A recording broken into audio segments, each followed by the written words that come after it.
The crew of the Yamato assessed the damage the Guardian agent did. The mansion do what was done, but it will take some time before engine power is fully restored. And as such, we've got a pair of bonus missions to take care of. The first is Promise for a Fresh Start, where after being reunited with his wife, Akito takes a chance to start getting his taste buds back in order, only for them to come across Hoiko Lo and Shinja, who have been laughed out of the Mafia, which has since been taken over by Purple, and are stuck working at a lowly ramen shop, and are chasing away their customers as Kolo's reduced himself to being a drunk without a cent to his name. I'd give him some empathy, but really the dude's a jerk, treating his manservant like crap and his customers like they are required to pay him before even entering to eat, even though, yeah, the store does not have a surcharge like that.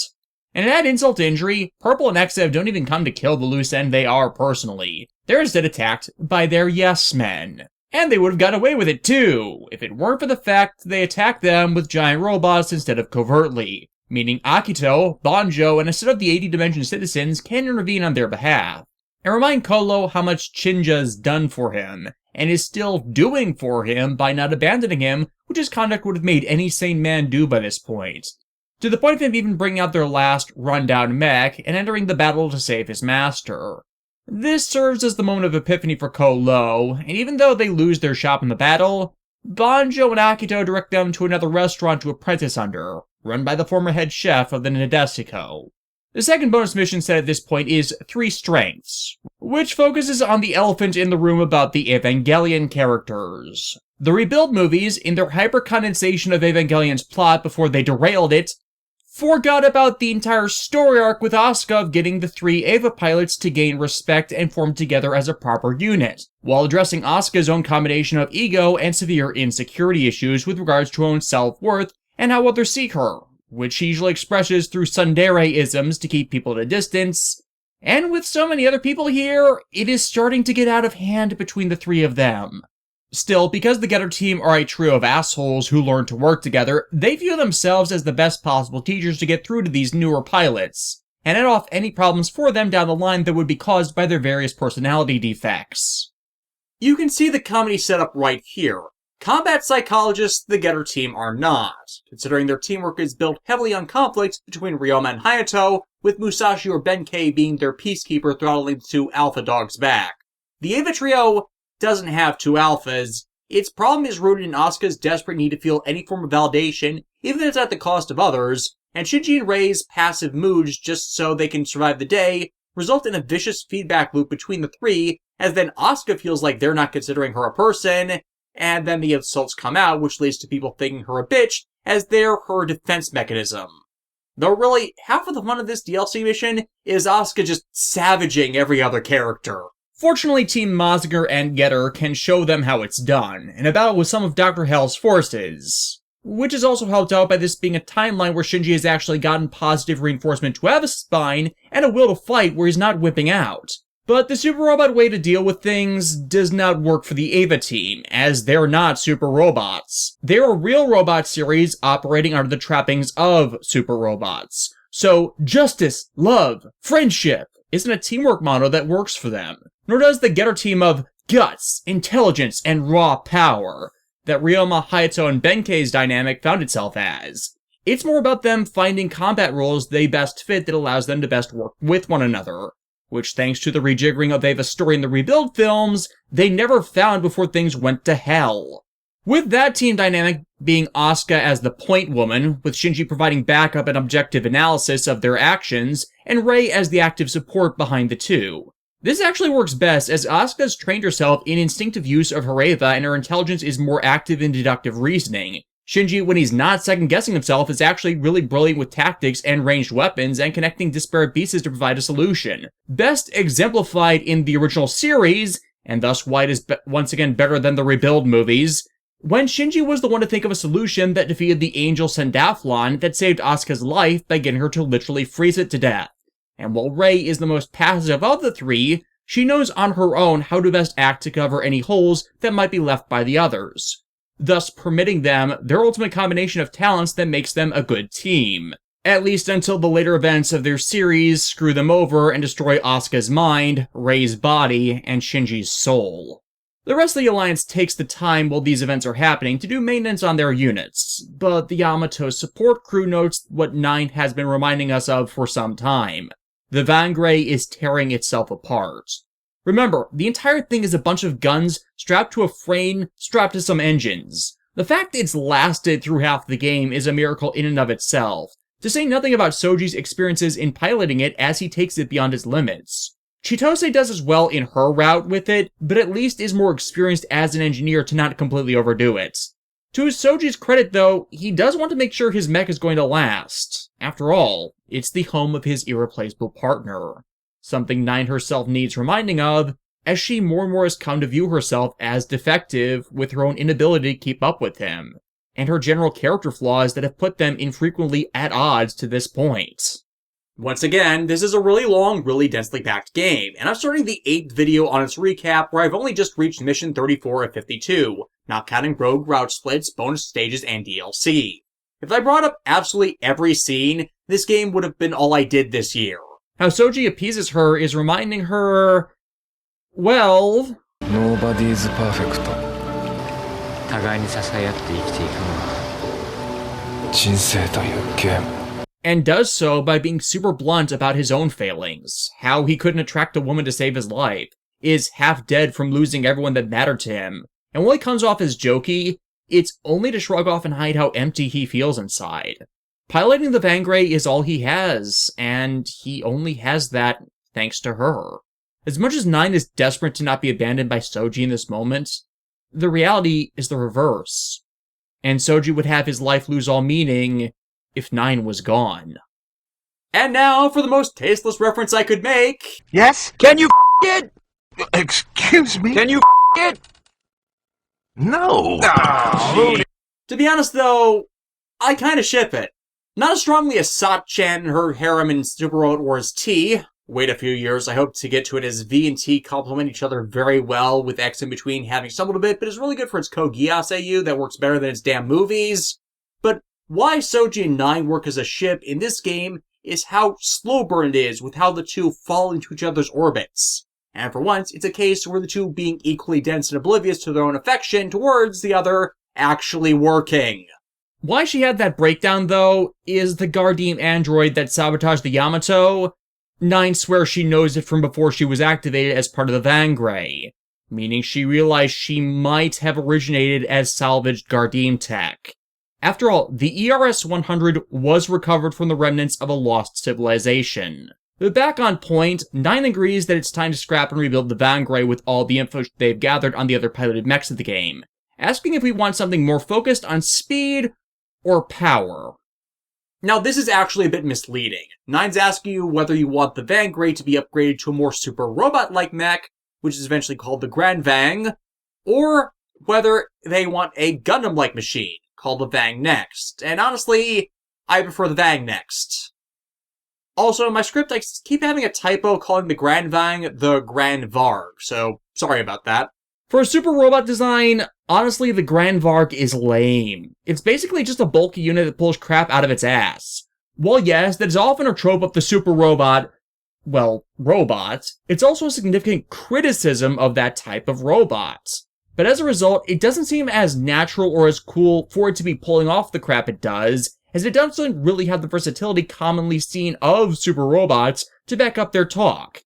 The Vang-Next, however, it feels like it's a combination of all the mobile suits it has encountered, as it's equipped with beam weapons, missile pods, and remote weapons alongside its design just feeling more balanced. Hell, it has heavy positron cannons.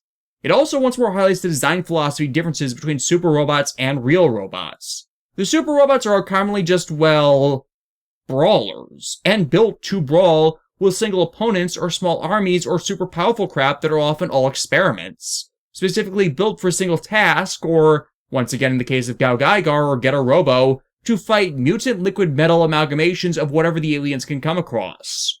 Whereas, while Gundam-styled units can face some uber-powerful things, they're more designed for mass open warfare or facing down mass-produced units or armies. The Grand Varg, honestly, when it is standing beside the super robots of this game, it just pales in comparison and is left in the shadow of far superior robots.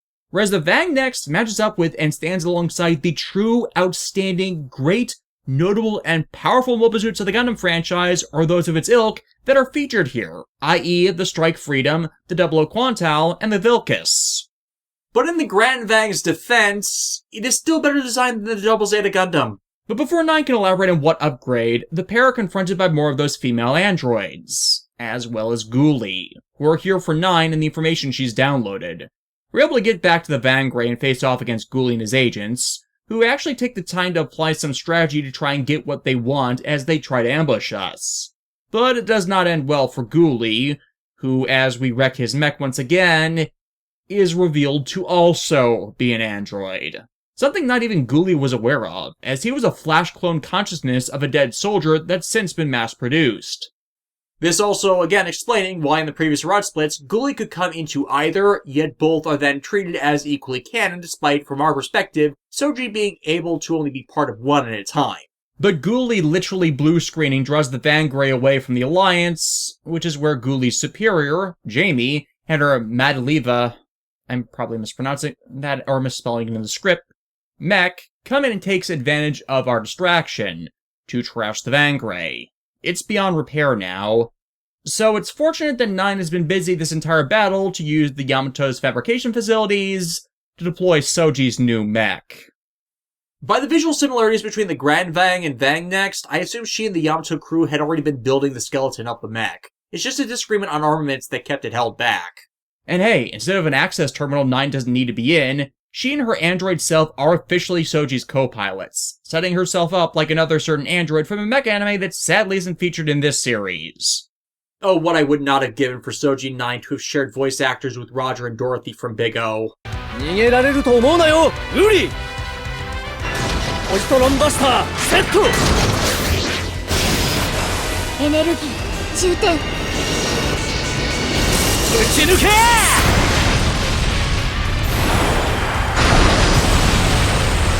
バカだ！この俺が抜かれただと！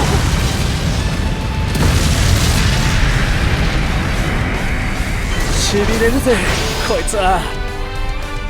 Jamie naturally sees no concern over the loss of that Ghuli. Clearly it was defective to lose. All she wants now is 9 to come back with them, and that isn't happening. Even if she's a machine, Soji's going to protect 9 until his last breath. Something the Gardim literally are incapable of understanding, as it turns out that entire battle, yeah, Soji fought it while injured in that earlier on-foot scuffle, meaning he collapses the second it's over. The Yamato's doctor patches him up, leaving him in the comforting hands of 9, who comes clean about the origins of the Vang-Next. They are all outlets for her wish to understand and interact with humanity, and the mech's evolution reflecting how far she herself has come, all thanks to the will of her runner. Seriously, Bandai, buy the rights to Zone of the Enders from Konami. It's not like they're doing anything with it. However, it seems like the crew's R&R is over, as it is revealed that Neo-Zeong in their desperation is performing yet another colony drop. Okay, when has that ever worked out for you guys? The first one obliterated Australia, which, okay, I kind of understand considering I have friends that live there who tell me how much of a death trap it is. The second one in 0083 annihilated the Midwest, which, fuck them, I like living in the Midwest. Then Hamar and Karn did one in 0088 that destroyed Ireland, to the lack of the care of the Federation and government, which kind of emphasized the point that they legitimately don't care about their citizens, so these acts are pointless. Like, seriously, they don't. In response to Haman doing it, one official in the series publicly stated, "It doesn't matter, at least we have less mouths to feed." A line you would think would be comical, until you realize that was lifted directly from Nazi memos that were then repeated by the Republican Party during the fucking 2020 pandemic. Again, the Universal Centuries Earth Federation are headed by actual factual fascists. So yeah, the next mission has us need to stop the colony drop in the final 6 minutes before it will be impossible for the soul of the colony to escape Earth's gravity. The hell? Who rewrote my script to paraphrase a stupid Char's counterattack line? Sosuke, though, has gotten an additional equipment upgrade. Since the Full Metal Panic mechs are the only things here which normally can't operate in the air or space, we've split the difference, and equipped the Leviathan with a booster pack loaded with weapons for him. It's attachable too, so you can swap between 2 separate weapon sets. And it's needed. For as you'll remember, the Gamelos forces that got brought here have teamed up with Neo-Zeong, and they're happy to smash a giant construct down on this Earth too. Though even this stage sees the Neo-Zeong forces aren't doing this for any actual reason. It's defaulted to, it's just because we can, bro! Which is frustrating when the use of colonies as weapons of mass destruction was always punctuated by an actual point to the act. The Sydney drop, as horrid as it was in order to force the Federation to the table in regards to getting nuclear weapons off the battlefield so they wouldn't just blow up every colony and millions of civilians on both sides in the 1-year war. The Midwest drop, part of 0083, was actually allowed to happen by the Earth Federation and incited by moles in Zeon's midst that allowed the Federation an excuse to create the Titans to them to begin openly excuse and commit literal crimes against humanity. And the Ireland drop, done in Double Zeta, done in Hamon's belief, it would likewise force the Earth Federation to negotiate a final surrender to prevent any further bloodbaths being needed on either side. Only for the elite leaders of the Federation to not actually care. Here, it's done because it's at this point expected for Zeon to do it. And I'm not counting the Axis drop in this. Once again, because of Char's motivation as presented in the film for doing it making no goddamn sense in regards to his character and the presented events of that damn movie. But it gets worse. For this is where it's revealed, as they enter the battlefield, that Leonard is now officially working with Embryo to remake the worlds. Yes, all of them. With the assistance of his newest minions, which include Ursha, Chris, and Salia, after he saved them in the prior battle, and then indoctrinated them into believing he actually cares for them for reasons I detailed last time.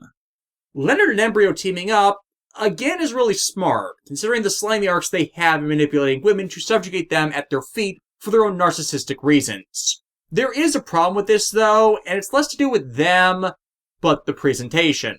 The women they have subjugated appearing to lose all free will and thought without concrete reasons for them to do so. But as I've been trying to supply, there is context that informs why they are like this now.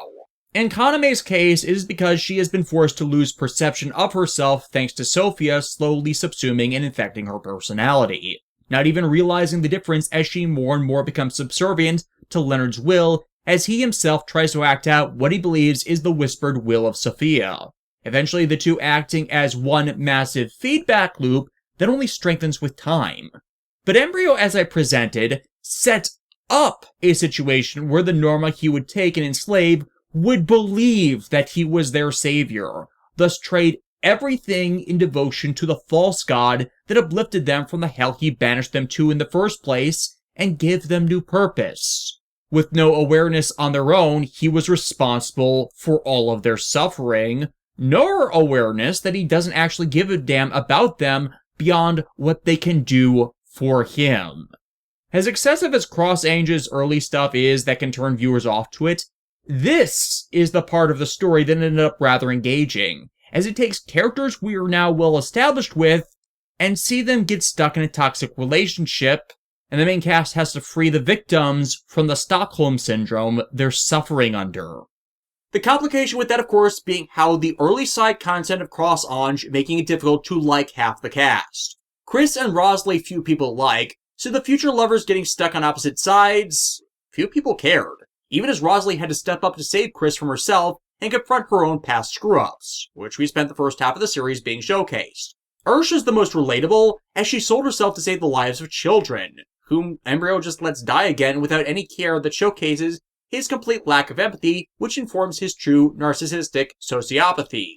And Salia is being caught in the same damn lie that tripped her up with Jill, selling herself because she wants to feel wanted and needed. And instead of what she did with Jill and trying to fit a mold Jill never wanted to subjugate herself to, Embryo's just letting her run herself to her own destruction, with only the smallest of reinforcing nudges every so often to make sure Salia won't find validation from her actions, but only ones she does in his name. Once again, the show works when taken from the angle of it being about women fighting against the systems that tear them down and sabotage their own self-actualization. Forbidden resistance indeed. So yeah, as you can guess from their appearances with the story beats from Anj, we get talk and recruitment points from battling Salia, Ursha, and Chris with Anj, Hilda, Rosalie, and Vivian. But fortunately, if you've been keeping up with the recruitment points, we do get in some reinforcements defecting from the presented path. For on top of Camille and his useless love interest Fa finally deciding to join us for real, do they also bring with them a fully recovered Merida? And also Zimmerman with his Garencius transport, who are transporting in turn Minerva. A Minerva decked out in full Zeon attire, and commanding all members of the Neo-Zeong forces to stand down and end this atrocity before it's too late. Her asking them to join her in finding a better way to end this cycle of atrocities. And by the way, that was all turn 1. However, Embryo screws with the descent and accelerates it even as we wipe the forces off the field. So no matter what we do, it will be too late to stop the colony drop. Man, it's too bad we can't recreate that miracle from Char's counterattack. Only with better story justification using something a previous series actually forgot to destroy, despite how big a deal they made a danger of the damn thing being. Oh wait, we can! Actually, I'm not that far off. One of the really smart things the Unicorn novels did is they reminded people, oh shit, Yoshiyuki Tomino actually forgot to include the destruction of the colony laser that was supposed to be Zeta Gundam's entire narrative justification for allowing him to kill off their entire cast, thus making their deaths entirely pointless and completely wasteful. And did so by showing the damn thing still in operation, and still in Federation hands and control, and actually remember to use it in the story, as opposed to everyone forgetting that it existed as they did the last few times Zeon tried to crash something onto Earth. Because of that, Minerva suggests using it to destroy the falling colony, while they use the collective thrust of all their units to hold it back momentarily, with the Nadesico then boson jumping them out before they're hit with it, which would still endanger all of their lives. But it's a plan that never sees payoff, as before they can start it, Bonager alone dives at the colony, and like Amuro did before with Axis, unlocks the full capabilities of the Unicorn and Psycho Frame, and holds the colony back all on his own, allowing everyone else to get clear. The expansion of consciousness made possible by the Psycho Frame interacts once more with the 00 Quantal's GN particles to connect everyone's consciousnesses, thus allowing the Nadesico to jump him out safely as well, meaning just this once, everyone lives. And even better, Bonager's awakening the full capabilities of the Unicorn have unlocked the last seal, leading to the location of Laplace. So now's a good time to reveal what Laplace actually is. It's the original Earth Federation Charter. The one they've been operating under? It's a fake. The original having been hidden away after a terrorist attack perpetrated by agents of the current rulers of the Federation, so as to hide the fact that their government is illegitimate to begin with. And the Federation's actions themselves have been in criminal violation of the original charter by denying the rights and representation owed to those living in space. Yeah, if it weren't for the fact that Unicorn was a story retconned into the middle of an existing story, that revelation should have spelled the end for the Federation and its authoritarian nightmare in and of itself. As it is a retconned into canon story, however, that actually leads into the central problem of Unicorn as a story. Everything it does, everything it attempts to do in closing out the story of the Federation Zeon wars and conflicts, it fails through no fault of its own. For Hathaway's Flash to exist, for F-91 and Crossbone to exist, and for Victory to not actually put out its misery and forgotten as Tomino actually wants it to be, as he hates it more than the fans do, Unicorn cannot undo those following stories. The Federation is not a governing body that ever reforms and throws out its bad faith actors and criminals by evidence of those later stories. It is again one of my central complaints of the Universal Century that the true villains of it are never held accountable. Just the ones scapegoated as inciting the conflict after they themselves were wronged or sought to free others from tyranny. Unicorn is among the greatest stories the Universal Century has ever told, and yet is among those made to least matter to it, as it is not allowed to change or affect anything beyond it.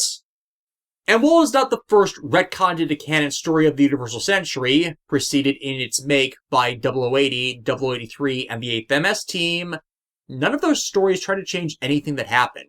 0083 at most explaining the origin of the Titans. But Unicorn? It really feels like it was trying to avert the suck of the late Universal Century content that heavily hinges on the Federation's continued bad treatment of spacers, and paradigm shifted away from being the bad end timeline for Gundam before Tomino made G-Reco to clarify, though he has reneged on that more recently, that it is and shall always be the timeline without hope for a better tomorrow. And Unicorn not being permitted that full actualization of story, one that validates and acknowledges everything wrong with the universe and try to make a stand that it can be better, that there is a possibility of a hopeful future, that is unfortunately what damns it. As because of this, and following UC content after it, which had Unicorn to thank for reviving interest in it, after 2 decades reinforced there really wasn't, is all Unicorn did is give nothing but false hope in the end. For people who recognize and acknowledge the problems of the UC timeline, it is a big reason in why we are so disappointed with it. Which is all explained by the return of Nadeshiko What and Why! Headed by special presenter Inez, another Class A jumper that during the successor's activities ended up getting jumped into the UC dimension and became part of Minerva's camp in the wake of the Axis shock.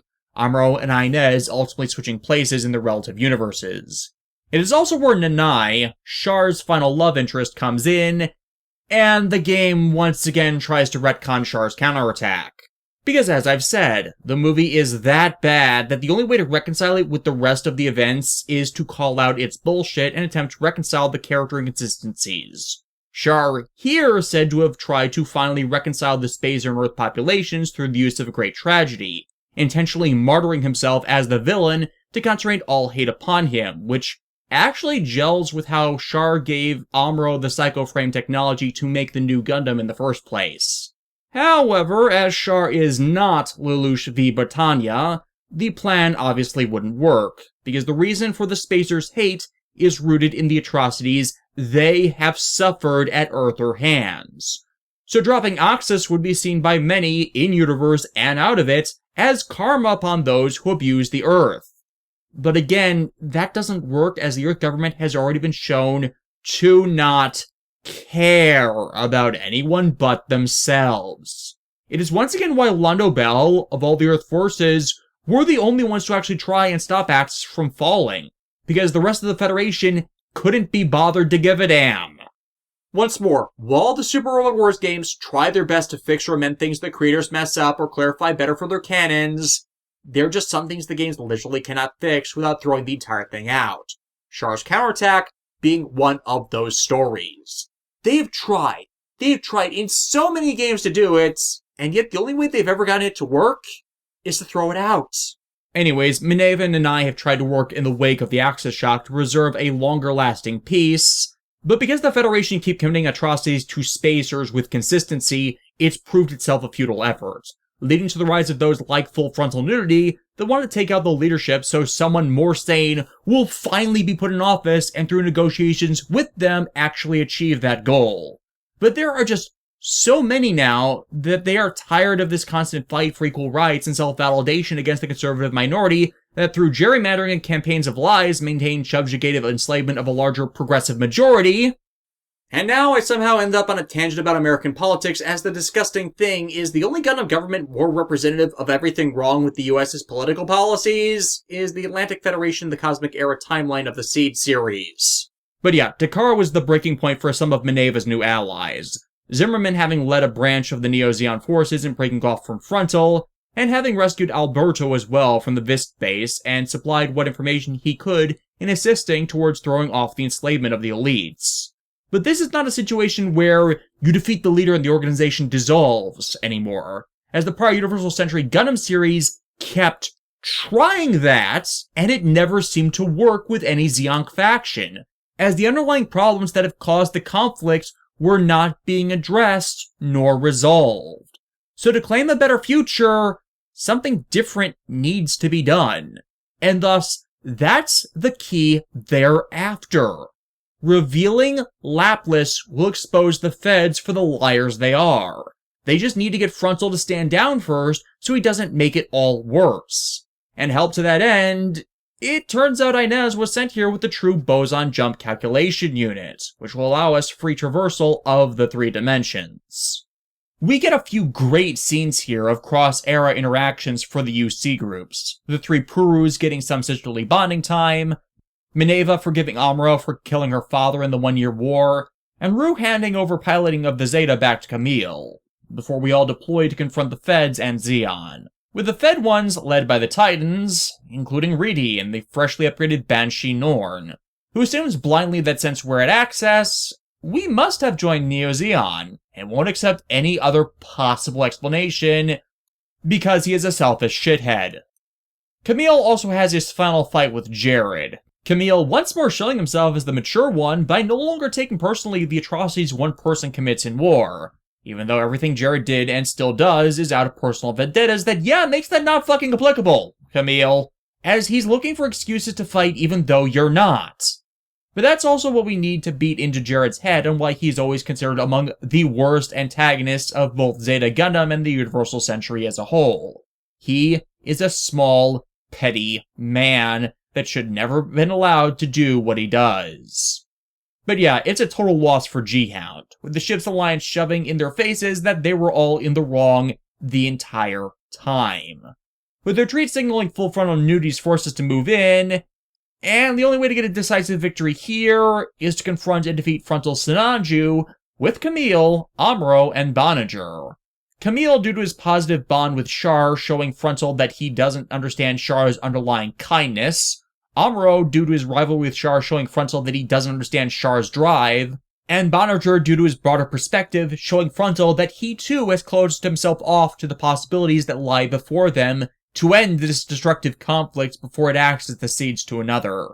But that's part of the thing about Frontal. Once again, he's reasonable.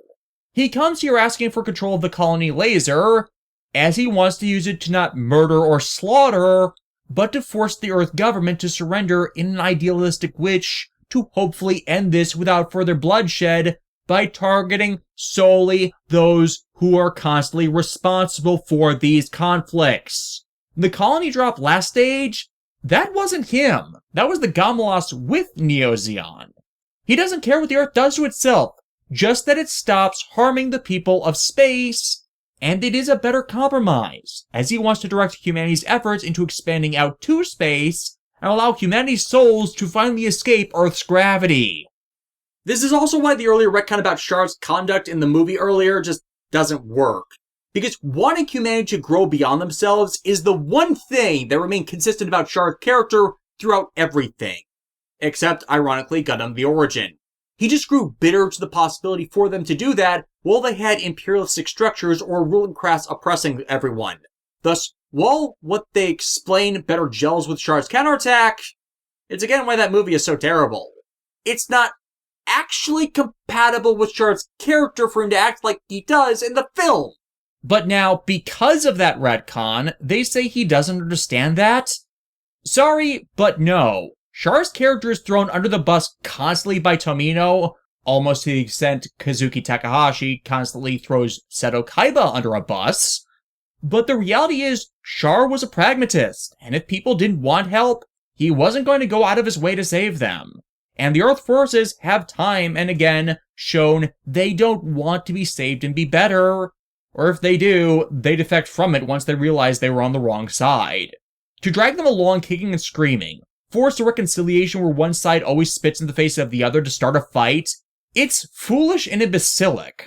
So Frontal does have the right idea in just breaking off from Earth to let it continue to eat itself alive if they're going to continue to refuse to remove the bad faith government elites from power. But deny everyone on Earth a future just because of them? That's the part where the Gundam protagonists have more of a problem, as well as how he claims to talk as a representative of the will of the people, except from an objective view, he is, as people are suffering in this universe and hoping for a world where they are free to live, and that won't happen as long as the Federation stays in power. Really, it's that same disproportionate both sides in argument that I just like about UC. The Earth forces want to slaughter anyone that sides with Neo-Zeong or they believe is on their side. The Neo-Zeong forces primarily want to stop the Earth government from slaughtering innocent people and enslaving them as second-class citizens, and would happily leave them alone if it weren't for the atrocities they kept committing. These are not two equivalent arguments where you can justify excusing one over the other. You can implement Frontal's plan and then debate him to see reason and ease his grand Earth isolation plan if conditions show it's not necessary. As all along this, he has shown that he is reasonable and open to discussion and changing his mind, as he's not a fucking tyrant. But he can't take back merciless slaughter. So why the hell does the UC timeline keep making excuses for the mass murderers that start this crap? And really, the most spiteful Frontal nudity gets in this is, if they're going to deny his plan, then he's going with plan B, which involves disrupting their own, as he knows where the Laplace box is. This leads us to our second to last route splits, and it is a doozy, as it splits the crew 3 ways. You have the options to either A, return to the AD dimension to now confront Stupid Hair and Leonard, B, follow after Frontal to see if you can stop him from destroying Laplace, or C, as Frontal alluded to mid-battle, do you want to stop Dr. Hell from conquering the world as he's about to right now, which informs why Frontal thinks the Earth is a lost cause? I've decided to finally kill off the last of my UC issues that we're going to do the confrontation with Frontal first, before swinging over the simps and conclude with Dr. Hell. Before that, though, we have another 2 bonus missions. The first is G-Hound's Critical Battle, involving the former Titans agents and the other antagonist Federation officers like Riddy and Lane teaming up to take on and control the colony laser. Yes, because them being in control of that thing has resulted in a net volume of good. Yazan's in command of their operation, and he wants to know, can the other 3 idiots actually follow orders and have the metal to last through the battle when it matters? Thus, to prove that, they face off against a bunch of Jupiter Empire mobile armors brought here as part of the Gamalas forces, as well as Zabine. And Zabine can't help but mock the lot of them, as they're all impulsive idiots ruled by petty emotions and incapable of having a logical thought run through their heads. Granted, Zabine's kind of sus on that, considering his plans involve shoving a woman from a family that bought a noble title into a position of rulership she doesn't even want. Really, at this stage, does it really sell how myopic all these idiots are in regards to their own goals? Doing things they think will shortcut the victory, but will do nothing to resolve the root causes of these wars. The second mission here is the 3 Sisters of Axis, and it is one of the best missions for the exact reason you might expect. It is all 3 of the Puru sisters having fun and interacting, and driving Zimmerman crazy. As while Judao is their de facto big brother, Puru 1 and 2 have likewise adopted Zimmerman as their foster father after Marita officially acknowledged that herself. Geez, what's that even like, being a parent to a bunch of clones like that? I can't name many series where the problem's brought up, or actually have the parents learn of and acknowledge it. But the elder Perus, as Zimmerman comes to get Marita for a mission, tag along on a task to escort Neo-Zeong defectors who are coming to rally under Minerva's banner. As while they've not had much time to spend as siblings, one thing the original Peru learned from Judao is no matter how much siblings drive each other crazy, family needs to be there for one another. And it's a good thing they are, as this transport of civilians turns out to be an assault force helmed by one of Frontal's agents, Angelo, which thus makes this a battle between the dissenters from Neo-Zeong's methods to achieve their goal, versus those that believe they're past the point of holding back. But there is a problem here. See, Angelo's unit is equipped with an anti-new type system different from the NTD. While the NTD hijacks Psycho-Frame tech and weapons, the Psycho Jammer installed in Angelo's Raz and Zulu causes Psycho-Frame and Psychomu tech to shut down in their entirety, rendering useless every unit that takes advantage of them.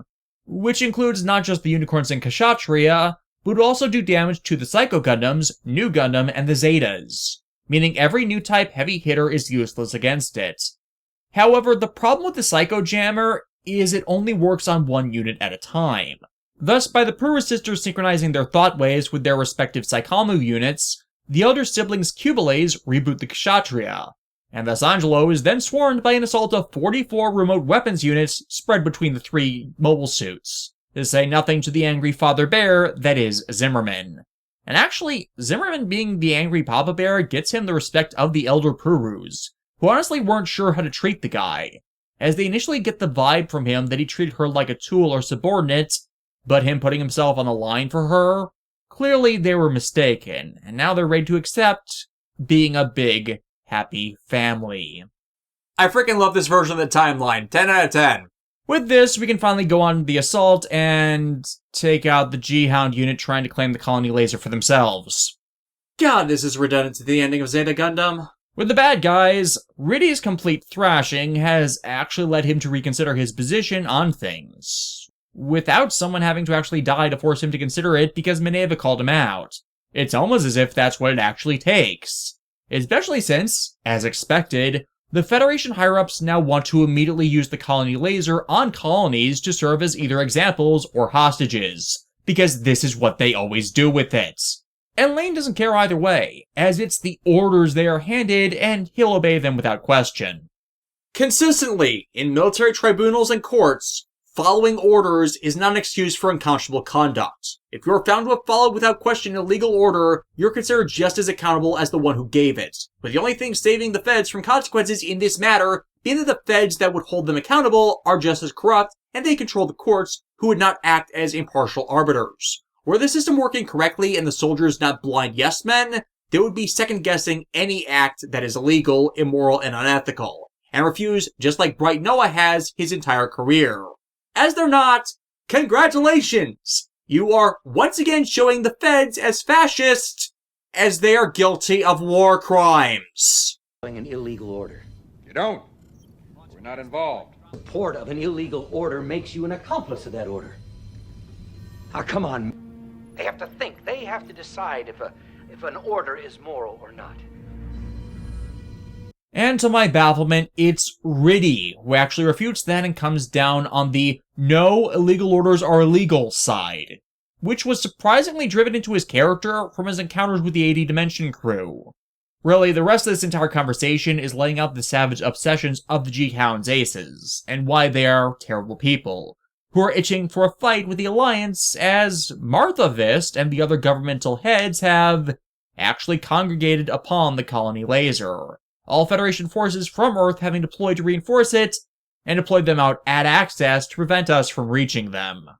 Problem is, they didn't plan for Boson jumping around their entire assault force. And as a result, they have less than half their forces and G-Hound able to be anywhere near it, as Mineva once more asked them to come to the table to work things out, which they refuse. As I've repeatedly said, the Earth Federation's the one who keeps refusing any peace in this world, and so we've got to take the colony laser from them once again, with this assault spearheaded by the fully upgraded Beast of Possibility.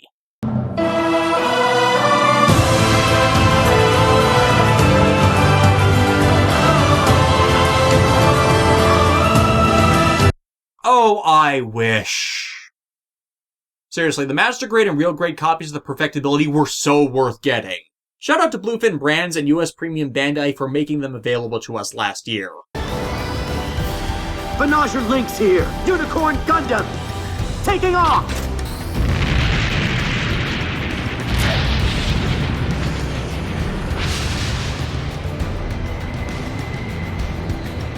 This is your last chance, by the way, to wrap up the recruitment points collection, once more requiring Jared, Yazan, and Lane to fight and be beaten by Camille, Judao, and Hathaway, respectively. It's setting in motion a final round of Reason You Suck speeches that call out their hypocrisy and failures in the face of actual reality to tear away their resistance, as you likewise have to do one final time with Riddy as well, as he again tries to insist his myopic perspective of the world that ignores everyone else's is the actual truth of it. And he fails. He fails so hard because he can't face the power of a fully awakened unicorn. Because at this point in the game, the full armor unicorn is a bit broken. And it's almost perfect with its abilities. Because when you trigger its destroy mode now, it massively improves the abilities of the skills the full armor parts give the unicorn access to. And when the weapons are all out, or you just want to, you can eject the armor pieces, which then allows the unicorn to attack twice in the same turn without using either an EX action to spend the EX points you gather from defeating enemies, or using the Zeal skill that Bondinger gains later. Really, of all the full armor variants of Universal Century Gundams that exist, the full armor unicorn is my absolute favorite. Simply because it's less a bulky shell armor that makes the unit actually operate worse for practically no improvement in actual capabilities or survivability, since The weight of the armor makes it slower and thus more likely to be hit by heavy beam fire that'll destroy the unit. The Unicorn, however, does this the right way. It's a full armament unit, with it being strapped with as much dock as it can support, that as those weapons are shed with their use, it becomes more capable of relying on its speed once more to avoid heavy assault as it closes in, with the trinity of being Gatling shield funnels taking up the defensive slack far better than the bulky armor shells, since they can actually negate beam fire before retaliating. Like, there's a reason I tracked down the Armed Armor DE upgrade parts to slap them on my full armor Unicorn. That's like the last piece it needed to go beyond, as those add a heavy beam gun to complete the package. For the curious though, my second favorite full armor variant is the dual Gundam Assault Shroud. After that I'd say it's the Thunderbolt, but I hate the Thunderbolt's backpack. Of course, Riddy is too deluded to listen to reason, forcibly triggering the Banshee's destroy mode and thinking he'll free Minerva from Bonager, even though it's all the other way around, and both of them have opened themselves up to others, while Riddy has done nothing but close himself off. Well then, let's force his eyes open, with funnels fired from the woman he canonically killed. Yeah, I didn't do it with Bonager, as role-wise, Marita is better to do this in thematically refuting the bad end timeline he insists on, by getting him to acknowledge, hey, the Banshee activating destroy mode, that only happens for new type pilots, and the Federation is working to end the livelihoods of any potential new types. And it's not a Space Noid thing either. Riddy was born on Earth. It is an inevitable result of people awakening to new abilities and potential they'd never known through environmental exposure. It's not true evolution to some next stage like some eugenics fools would want people to believe, but people just gaining the potential to reach out beyond themselves. What then matters is what they do with it. Do they use this useless-ass psychic powers as a weapon? Or will they finally use it as it was supposed to be, and for people to commune more truly and honestly than simple, misconstruable words would restrict? I legitimately do not know, as there has yet to be a Universal Century Gundam story that has managed to do that successfully. And I am including Unicorn in that, because otherwise it always still ends up as either an argument or a last testament that could have been easily said on one's deathbed. No psychic powers beyond the method by which the message is sent needed.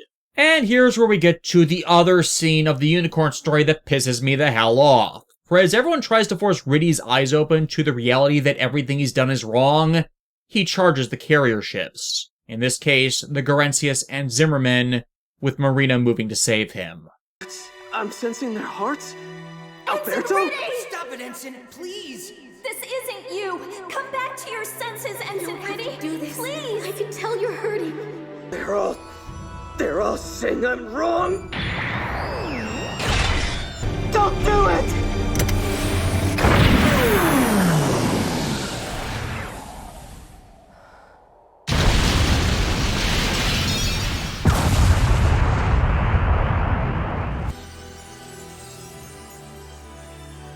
You have meant everything to me. You were my light, a light that gave me a new life. Thank you, Father. And, yeah, it's for many of the same reasons I hate Riddy murdering Lonnie. Because he is acting as a selfish, bullheaded shithead that can't look past his own nose to consider any other option but his own. Even when the useless psychic nonsense is actively telling him the truth of how everyone is feeling. And they're not showing him hostility, but concern. Like, arguments in Gundam between pilots is frickin' old hat. But the reason I grew to loathe it in Universal Century series is because of how they stupidly perform their both sides thing of issues shows they don't understand what they're talking about. And one side is always blind to or actively ignoring reality. And not in an idealist way where they want to see things as better than they are, but in the way they impose an outright lie upon the world to bend over backwards to justify their actions, especially if they are on the side of the Federation. Most other Gundam series do not do this, or at least present this conflict far less hypocritically or in the bad faith that exists here. It is also, once more, a reason why I don't rag on the Cosmic Era series for it. For at least with their pilots when they do it, their arguments are informed by their legitimate experiences in life and respective values, and aren't about towing the party line and blindly repeating propaganda with zero intelligent thought in their heads. Murdering Marita for me was the breaking point for any hope of something being salvaged with the character. He's just a sociopathic stalker in the same vein of Embryo now, as his motivations are he's doing it to free Minerva from enslavement to Zeon, but not understanding she's not a slave. Her actions are her own. We're acting in support of her, and it's him that's imposing himself against the path of peace in order to enslave her to him. And the fact it takes murdering someone innocent who then uses their psycho frame to expose how much of a blind idiot he's been, when that could have been done by talking them down or tearing their unit apart so they would be forced to listen, as you can fucking do that! It's once more why Unicorn is a story that ultimately comes to be about false hope. Because a story trying to present an actual hope for the future would have allowed the last clone of LPO Puru to survive and live out her life besides the man she had come to regard as her father. You want a noble sacrifice for your fucking story? Make Riddy realize how badly he screwed up and was on the wrong side to only continue this pointless conflict on the aggressor's side, and give him his redemption through death, as the character otherwise ends Unicorn as entirely unsalvageable. And once more, I thank Super Robot Wars V by doing exactly that, short of the actual death. Because here, Amuro yells out at the dead last minute, exposing how his own callous actions in the past, with that same selfish zeal, caused him his greatest regret, as he didn't want to see more than what was in front of him when he killed Lala in the 1 Year War. This I like, as it called back to what little I did like of Zeta Gundam, where Amuro was so burned out and guilt-ridden from his experiences in that war that he was stalled from any further action, and he was slow to want to take responsibility again in a role to fight for a better tomorrow against the active tyranny of the Federation, as he was concerned he'd screw it up again. It's why the scenes of reconciliation in that series with Char over Lala's death were actually so important, and why Char's counterattack once more was so bad, because it was fixated on neither man having gotten over it, which was the byline of their entire conflict that precipitated more tragedies. And that is in conflict with the reality that they had actually gotten over it. And here, because Amuro stops Riddy, because Marita is allowed to live, she is the one that finally talks him down, and get him to actually finally fucking listen to someone other than himself, instead of imposing an assumption about everything upon others. But, as the rest of the Federation forces return, Riddy decides to stand with us. Because he came to realize through the Psycho Frame that none of his allies actually cared about him. He's just a soldier doing his job. They have no interest in his wants as long as he does what he's told as a cog in a machine. Talking Riddy down made him realize there are ways to make the world better without enforcing upon it more wanton acts of war.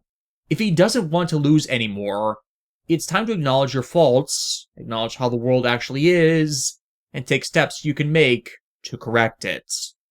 Thus, as the feds say, screw it and make to fire the colony laser, Manager dives into it as the others fire upon it, and destroy it all from the inside out, finally removing the threat of this weapon of mass destruction once and for all. In the aftermath of all this, as Riddy's brought on board, we do try to get something of a character salvage operation for the guy, revealing that this all spiraled out of his own overwhelming desire to escape the shadow of his own family and expectations, the first decision he made for himself being to join the military, and thus he trapped himself in believing his own way was right all the time, not understanding that Minerva, by comparison, had embraced the truth of her heritage and was both trying to amend it while bringing it with her, something he, by comparison, could not do, as it is his family that was responsible for the terror attack that caused the original Federation charter hidden within Laplace to be taken from the people. He thought Banner shackled Minerva with his belief in her and her way of doing things, but now he realizes that just was not so. But with this final push to the Unicorn's awakening, it's given up Laplace's location, Industrial 7, where this entire story started. I mean, it makes sense. Industrial 7 was run by Anaheim Electronics, and the Vis family who protected Laplace were deeply tied to Anaheim. But it's kind of disappointing that the entire quest just leads to everyone full circle. But as this is the final Universal Century Gundam-focused mission, we've got some final upgrades. Tobia's Crossbone Gundam being upgraded into its full cloth variation, and the Z Gundam getting access to funnel missiles. And they're needed, as Neo-Zeong sent everything else they have for this fight, a rebuilt or second unit in the line of the Alpha Azeru piloted by Lani, who is back to being forced to be an indoctrinated puppet for the cause, and also the ultimate machine ever piloted by Zeon, piloted by Frontal himself, the Neo-Zeong. The Neo-Zeong is huge. Like, huge is not a huge enough word to describe how huge a weapons platform it actually is. Like, there have been some big mobile armors and mobile suits in the Gundam franchise. The Big Zom, the Neo-Zeal, the Psycho Gundam, the Destroy Gundam, which I would love to finally see a high grade finally made of it. Hell, in Gundam X, there's an entire battleship that serves as a mobile armor in practice. The Alpha Azeru? Pfft, that thing is pathetic and horribly designed. You could have its scale and have a far more effective and useful unit. But the Neo-Zeong sells itself on why it is that size, as even without normal remote weapons, in battle it shows how capable it is. Well, unless it or its production duplicate face off against the strong stuff from other Gundam series.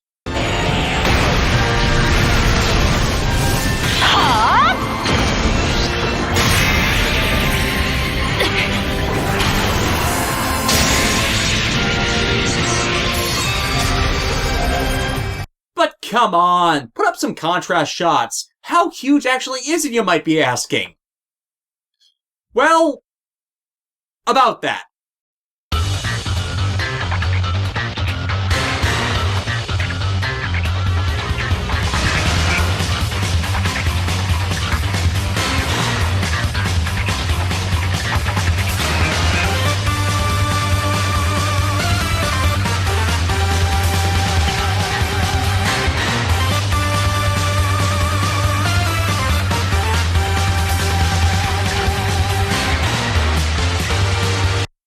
Huge does not exactly capture how huge this thing is. Its 1/144 figure is the single largest model on the market, is super rare, and the only reason I could even do that montage was because I worked over 400 hours of overtime in 2020. That's 40 days of overtime, half of which was during the height of the frickin' pandemic lockdown. If you're curious to why my video release schedule has been so messed up this year, that's a big reason on why, on top of a lot of other crap alongside unavoidable prep requirements for content for this year.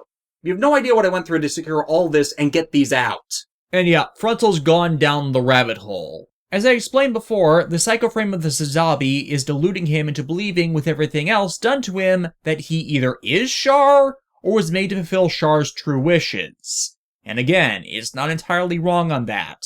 But Char, as I've tried to impress, never locked himself off to possibilities despite the paths he chose. Up until Char's counterattack. Seriously, I have never seen an analysis of Char that fits with his established character that explains his actions in Char's counterattack. And not even Gundam the Origin that tried to double down on his Char's counterattack characterization in conflict with his actions in the other series was able to actually get an inexplicable rationale for it.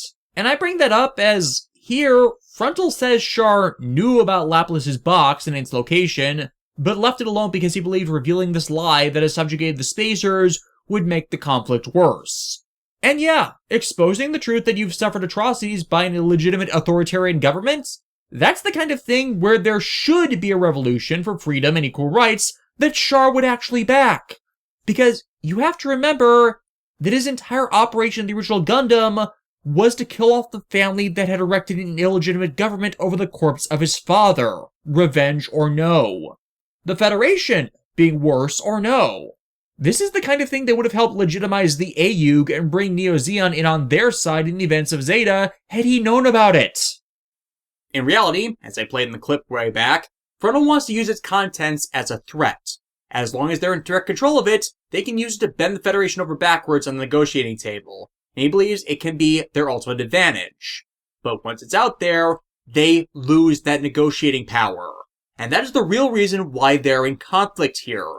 Because both sides at this point agree that things cannot stay as they are if they ever want people's lives to improve.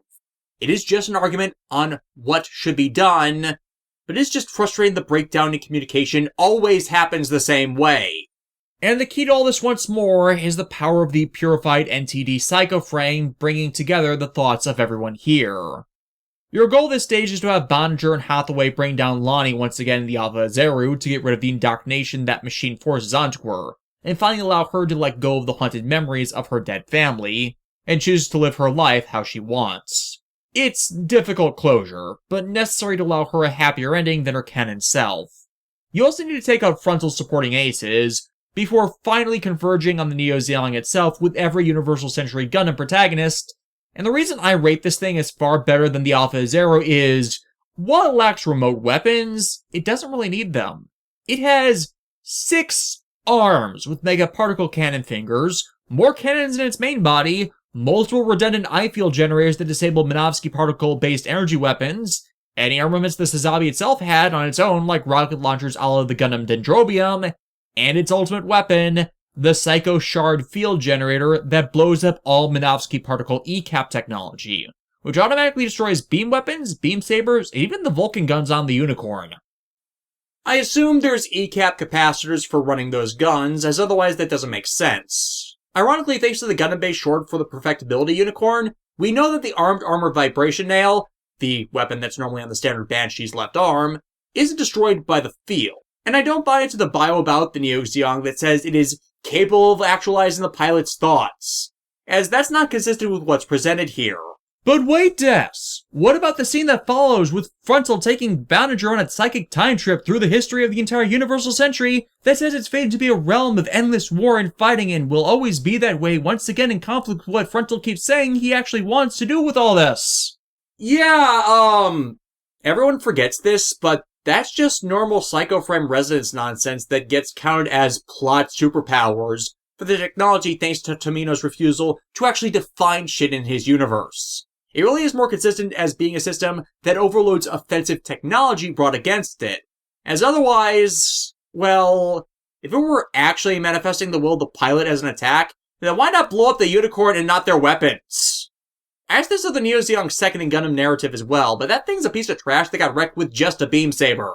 But yeah, that little psychic trip to the past and hopeless future happens here too, but at the end of it, we get back to the biggest problem I listed before. Thanks to Tomino's actions, Gundam Unicorn is a story about having hope for the future, in a timeline that its creator has permanently defined as truly having no hope for a better tomorrow. Thus, Bandager's words and actions have permanently been undermined and no longer bear the effect they originally did. But because this is a timeline not hindered by the jackassery of Tomino, this is a world where a brighter future is possible. Frontal!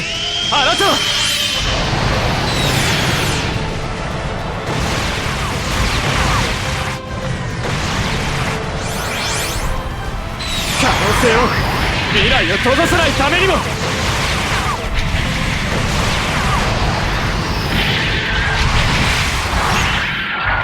の力をこうして奇跡はまた繰り返されるのか。だがこれが俺に託されたものなんだ。 And the light of that hope shines down on Frontal and gets him to stand down, because everyone there, guided by the light of Lala and the dead Char, are forced to recognize the man hidden beneath the forest-upon shell of Char. A man that just wants to live in a better world than the one he was brought into. And thus they open Laplace, revealing the original charter of the Federation, whose existence is then broadcast to the entire Earth sphere, exposing the Federation's lies. And because this is a timeline not restrained by the late-end Universal Century content, it begins a process of reform to the world, turning it away from the sins of its past to a truly brighter Wait, stop. They're not going to reveal it? What the hell? Like, seriously, why? They did that in Unicorn's canon story, and left it to the people to decide whether its contents were true or not, or to encourage change. And thanks to the changes in the story here, the Federation is not in a place to control information and suppress belief about it, or perform forced pacification as they did in canon that led to the events of Hathaway's Flash. You are in legitimate circumstances to set in motion reform for a broken system right here, which would actually fit with the retcons they keep trying to force on Char's counterattack to back it. Why are you not following through with, for once, holding the Federation accountable for their misconduct? That would save everything for the bad end timeline! To be fair, Toby and Kincaid realized that due to the world similarities between the NCC and Universal Century timelines in this game, that hiding the box is the wrong decision, as they have no knowledge of its contents from their timeline. Meaning, if it exists in theirs, then the feds pulled the same gamut of forced knowledge suppression to their own detriment that the UC timeline can't do or let happen right now. You can subvert so many more sins if you were to do it, but now you're intentionally choosing a temporary peace over resolving the tyranny that is the root cause of all these wars and suffering that only begets more suffering later as you keep shutting down people who were driven to their actions in response to greater injustices. You are enabling later atrocities by doing this, and it is against the character of every person here to actually let things go out this way. If I have any significant problems with V where I feel they fucked up, this is the one that supersedes all others in the roster, including how poorly I feel they used Full Metal Panic content, as this could have been the Hail Mary pass acknowledging that the UC timeline is broken. But then again, that is once more the root issue with Unicorn. It is trying to provide hope in a world devoid of it, because the ones who steal that from the people are not being stopped.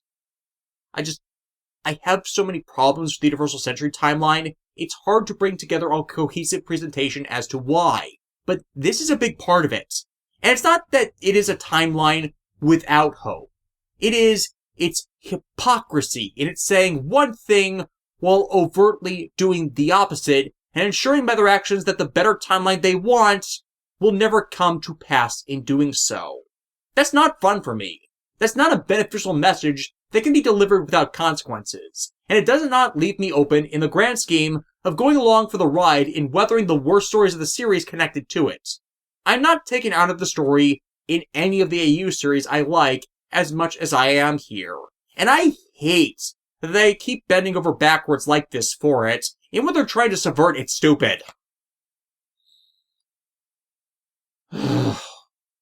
Next time, rematch with Embryo, and the awakening of a devil even gods fear.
As Embryo's plans to unite the worlds reach their zenith, a gate to hell is opened upon the Universal Century Earth, with Koji and the Mazinger standing in the way of the demons that escape. Power never before witnessed escapes the machine, as everything the pilot believed as the truth of it is rendered null as it turns against him. Next time on Super Robot Wars V, its name is Zero, the existence that kills gods and slaughters devils.